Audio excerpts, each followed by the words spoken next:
खरं तर काही गोष्टी आपल्याकडनं राहून गेल्या, आपल्या पंतप्रधानांकडनं पण राहून गेल्या. जो इराण इतकी वर्ष आपल्याला साथ देत होता, त्या इराणवरती ज्या प्रकारचे हल्ले होत आहेत आज, आपण इराणला साथ द्यायला पाहिजे होती.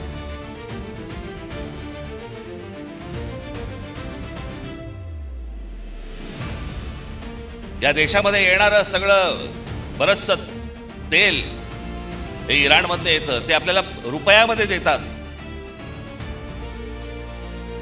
देत आले. पुढचं मला माहित नाही,